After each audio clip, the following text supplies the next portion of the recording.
Hola amigos, buenos días. Estamos en el Club Suizo de Prensa en Ginebra y tenemos la posibilidad de entrevistar a Lucas Lecour, que es un abogado argentino que ha venido acompañando a 3 víctimas sordomudas de abusos sexuales en, entre otros, el Instituto Antonio Próbolo de la Argentina, y han llevado a cabo en el día de ayer denuncias ante relatorías y grupos de trabajo y comités aquí en Naciones Unidas.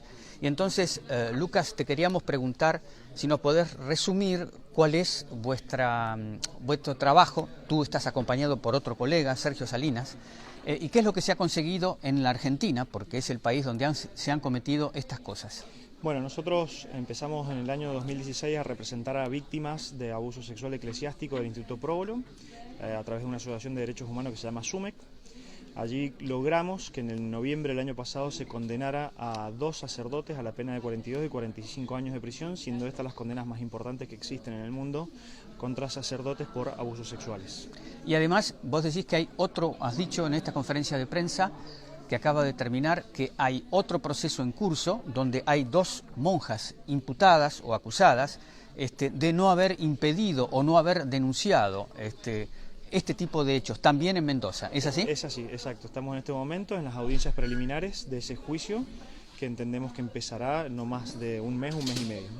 Y esto no solamente ha ocurrido, según vuestras investigaciones, en la provincia de Mendoza, en la Argentina, sino también en La Plata. Es exacto. Nosotros también estamos representando a víctimas de La Plata, quienes también están sus causas por ser elevadas a juicio, con la dificultad de que son causas más antiguas que las de Mendoza.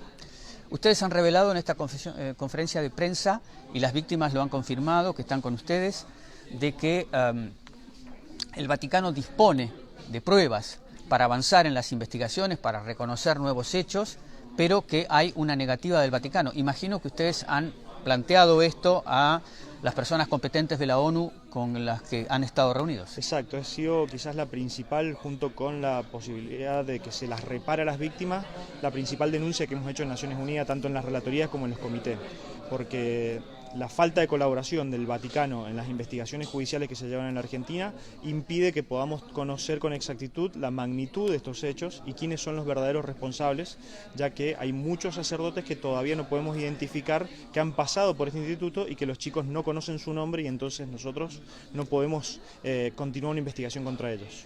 Hay que saber que estas víctimas son sordomudas y que no saben leer ni escribir.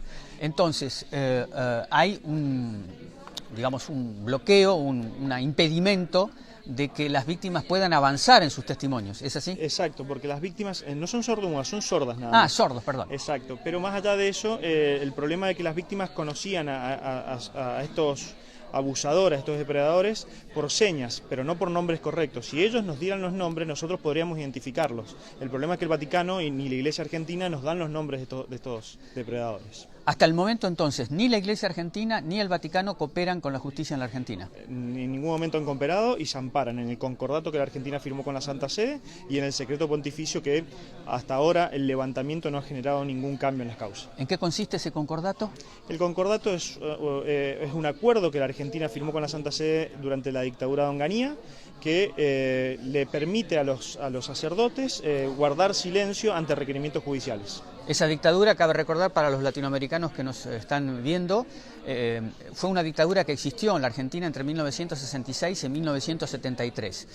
Una última, ustedes van de aquí de Ginebra a Roma y tienen esperanzas de poder encontrar, reunirse con autoridades del Vaticano e incluso con el Papa Francisco. ¿Cómo ven esta posibilidad? Y cada vez la vemos más difícil, ya que hace mucho hemos solicitado esta reunión formal con el Papa y no hemos tenido ningún tipo de respuesta, a pesar de distintos requerimientos que hemos hecho y el pedido de intervención a las embajadas, y no ha habido respuesta por parte del Vaticano. Los relatores ayer aquí y los miembros de grupos de trabajo y de comités les han prometido, creo, a ustedes que van a intermediar, van a informar al Vaticano de la necesidad de que aporten las pruebas. Exacto, van a hacer resoluciones con el objetivo de que no solamente aporten las pruebas del caso Próbolo, sino que dejen de impedir las investigaciones judiciales en todo el mundo, pues esto es un fenómeno que no ha ocurrido solamente en la Argentina, sino que es sistemático y ocurre en todas partes del mundo.